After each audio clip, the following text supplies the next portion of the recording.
والسلام کی تعریف فرماتے ہیں، جب جناب داؤد علیہ السلام کی تعریف فرماتے ہیں، ان کی نبوت کی تعریف نہیں کرتے۔ یہ حضرات دین میں بھی کامل ہیں کہ نبوت کے مرتبے پر فائز، یہ حضرات دنیا میں بھی کامل ہیں کہ ان کے ہاں صدر تخت ہے، صرف انسانوں پر حکومت نہیں، دیگر مخلوقات پر بھی حکومت ہے۔ لیکن جب باری تعریف کی آتی ہے، اللہ نہ ان کے حکومت کی تعریف کرتا ہے نہ ان کی نبوت کی تعریف کرتا ہے۔ اللہ تبارک و تعالی فرماتے ہیں وَلَقَدْ آتَيْنَا دَاوُودَ وَسُلَيْمَانَ عِلْمًا، کہ ہم نے جناب داؤد علیہ السلام اور جناب سلیمان علیہ السلام کو علم دیا، علم کی وجہ سے ان کو فضیلت عطا فرمائی، اور یہی کام حضور علیہ السلام کو دے کر کے اس امت کی طرف بھیجا گیا ہے۔ هو الذی بعث فی الامیین رسولا۔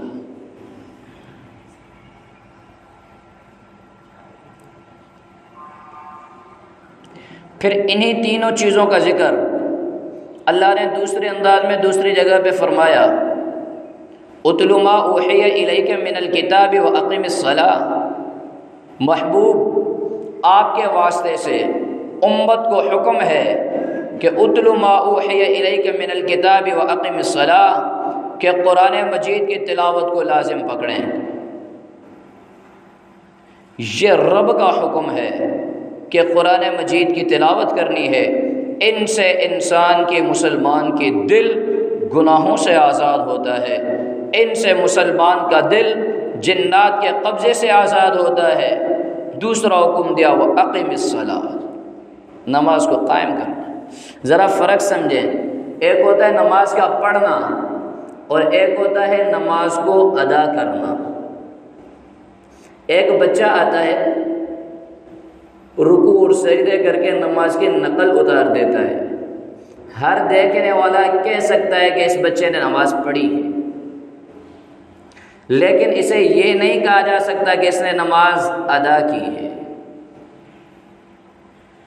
جب نماز کی ادائیگی ہوتی ہے تو خدا کہتا ہے ان الصلاۃ تنہا عن الفحشاء والمنکر، کہ جب مسلمان نماز ادا کرنے لگے تو تمام بے حیائی اور برے کاموں سے وہ نماز ان کو روک دیتی ہے۔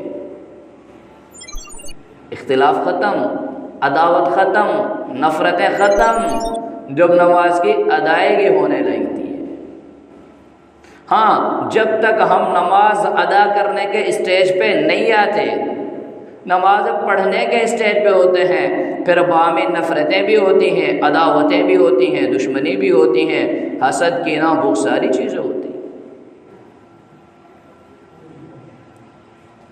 پھر ہم ایک نظر رسول اللہ صلی اللہ علیہ وسلم کی اس حدیث پہ رکھتے ہیں، اللہ کے رسول نے اعمال کے کثرت کی ترغیب نہیں دی ہے کہ میرا وہ امتی جنت میں جائے گا جو دن میں 500 مرتبہ نفل پڑھتا ہو، نہیں، یہ حکم نہیں دیا کہ جو دن میں 1000 مرتبہ استغفار پڑھتا ہو وہ جنت میں جائے گا، نہیں، اعمال کے کثرت کی ترغیب نہیں دی۔ ہاں، ایک چیز کی وصیت حضور کریم صلی اللہ علیہ وسلم نے بار بار فرمائی ہے۔ صحابہ کے مجمع میں حضور ارشاد فرماتے ہیں اتق المحارم، اتق المحارم، اتق المحارم تکن اعبد الناس۔ اے میرے امتیوں، اے میرے عاشقوں، اے میرے دیوانوں، ایک بات نقش کر لو، اتق المحارم۔ حضور فرما رہے ہیں کہ خود کو حرام کاموں سے بچائے رکھو، تکن اعبد الناس، خداؤں کے نگاہوں میں بلند ہو جاؤ گے۔ اعمال کی کثرت کی ترغیب نہیں ہے، اتق المحارم۔ یہ جملہ ہمیں یاد بھی ہونا چاہیے اور ہمارے عمل میں بھی آنا چاہیے، اتق المحارم۔ عزیزو، ہم ایسے نبی کی امت ہیں جو نبی تمام نبیوں کا سردار، ہمیں ایسی کتاب ملی جو کتاب تمام کتابوں کی سردار۔ ہم وہ امت ہیں جو تمام امتوں کی سردار، پھر ہم کہاں کھڑے ہیں؟ ہم ہی تو ہیں جن کے لیے حضور نے کہا تھا کہ قیامت کے دن میں اپنی امت پہ فخر کروں گا۔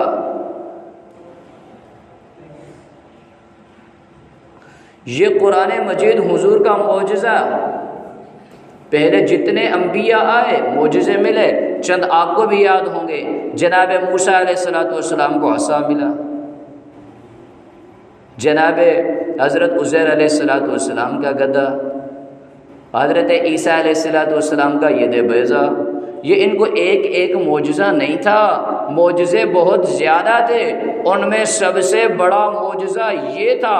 پھر حضور کی فضیلت یہ ہے کہ وہ انبیاء جب تک تھے تب تک معجزہ برقرار تھا، لوگ معجزہ دیکھتے مسلمان ہو جاتے، جیسے ہی انبیاء گئے ان کے ساتھ ان کے معجزے ختم، لوگوں کا مسلمان بننا ختم، ان کا دین ایڈ ہو گیا، ان کے دین کی ترویج نہیں ہے۔ لیکن قربان جو حضور کے قدموں پر اللہ نے ایسا معجزہ قرآن مجید عطا فرمایا کہ حضور تو ہم میں نہیں رہے، 1450 سال بیت چکے، صحابہ تو ہم میں نہیں رہے، لیکن قرآن مجید کا معجزہ اب بھی باقی، قیامت کے صبح تلک باقی رہے گا کہ جو پیدا ہوتا جائے گا قرآن مجید کی حقانیت پر ایمان لاتا جائے گا، قیامت کے دن حضور کی امتوں کے صفحے سب سے زیادہ ہوں گے، حضور علیہ السلام فخر کریں گے۔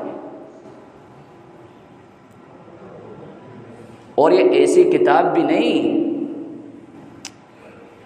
کہ جس کے اندر کوئی رد و بدل ہو سکے، اسی کے اوراق کے اندر خدا کا گارنٹی ہے، لا یأتیہ الباطل من بین یدیہ ولا من خلفہ تنزیل من حکیم حمید۔ رب الجلال فرماتے ہیں کہ پیارے حبیب آپ کو ایسی کتاب دی ہے، لا یأتیہ الباطل من بین یدیہ ولا من خلفہ، کہ باطل نہ اس کے آگے سے آ سکتا ہے نہ پیچھے سے آ سکتا ہے۔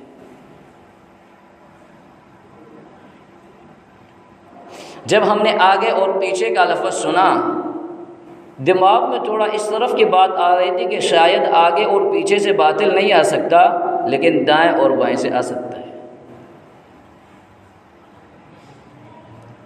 لیکن قربان جائے مفسرین کی تفاسیر پر، انہوں نے لکھ دیا کہ لا یأتیہ الباطل من بین یدیہ ولا من خلفہ، یہ خدا کا کلام ہے، اس میں اطراف کا بیان نہیں ہے کہ آگے سے نہیں آ سکتا، پیچھے سے نہیں آ سکتا، دائیں بائیں سے آ سکتا ہے، یہ اطراف کا ذکر نہیں، ذکر اس چیز کا ہے کہ لا یأتیہ الباطل من بین یدیہ، من بین یدیہ سے قرآن مجید کا نزول جو پہلی مرتبہ ہوا، جو لوح محفوظ سے ہوا، جو خدا کے ہاں سے ہوا، جناب جبرائیل امین کے واسطے سے محمد مصطفیٰ کے قلب اطہر تک خدا نے اس کی ذمہ داری دی ہے، خدا نے اس کا اعلان کیا ہے، اللہ نے اس کی گارنٹی دی ہے کہ یہ جو میری طرف سے مجھ سے جناب جبرائیل امین کے واسطے سے حضور علیہ السلام کے قلب اطہر تک نازل ہوا، اس پورے واسطے کے اندر، اس پورے راستے کے اندر، اس پورے فاصلے کے اندر کسی باطل کے آنے کا امکان نہیں ہے، ولا من خلفہ۔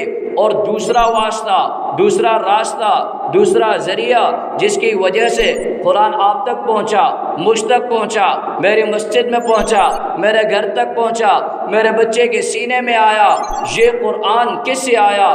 یہ جناب جبرائیل امین کے واسطے سے محمد مصطفیٰ کے قلب اطہر تک تو آیا، اس کے آگے محفوظ رہا یا نہیں؟ اس کی گارنٹی کون دے؟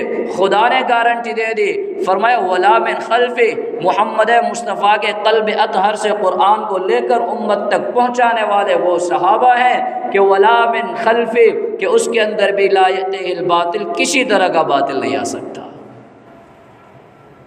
جب یہ بات پکی ہو گئی کہ قرآن کے اندر کوئی باطل نہیں آ سکتا، کوئی شک شبہ نہیں آ سکتا، تورات اس کے مقابلے میں آ جائے تسلیم نہیں ہے، زبور اس کے مقابلے میں آ جائے تسلیم نہیں ہے، انجیل اس کے مقابلے میں آ جائے تسلیم نہیں ہے، تو پھر اس قرآن مجید جب اس طرح کا مضبوط کتاب ہے اور اس طرح کے مضبوط نبی پر اترا اور اس طرح کے سردار امت کو ملا ہے، تو ہم پر ایک چیز لازم ہو جاتی ہے، وہ ہوتی ہے اس قرآن مجید کی قدردانی، اور قدردانی لفظوں میں نہیں عمل میں ہوگی۔ اس قرآن میں حکم ہے نماز پڑھنے کا، مؤذن جو خدا کا نائب بن کر کے بلاتا ہے سنتے ہی چلے آنا ہے، کیونکہ قرآن کی قدردانی کرنی ہے۔ عزیزو، خدا کہتا ہے وَرِضْوَانٌ مِّنَ اللَّهِ اکبر، اگر کوئی قرآن پہ عمل کر لے اور اللہ کی تھوڑی سی رضا مل جائے تو اللہ کی تھوڑی رضا کائنات وما فیہا سے بڑھ کر ہے۔ اسی کے ہم طالب ہیں، ہم دو ہی چیزیں چاہتے ہیں، ایک ہمارے گناہ بخشے جائیں اور دوسرا ہم جنت میں چلے جائیں۔ خدا نے دو ہی چیزیں بتا دی، فرمایا اطیعوا اللہ و اطیعوا الرسول، دو چیزیں چاہتے ہیں، دو کام کر لیں، اطیعوا اللہ خدا کی مان کر چلیں، اطیعوا الرسول محمد مصطفیٰ کی مان کر چلیں۔ دعا ہے کہ اللہ تبارک و تعالی آپ کو اور مجھے حضور علیہ السلام کے لائے ہوئے سچے دین پر مکمل عمل کرنے کی توفیق عطا فرمائے۔ وآخر دعوانا الحمدللہ رب العالمین۔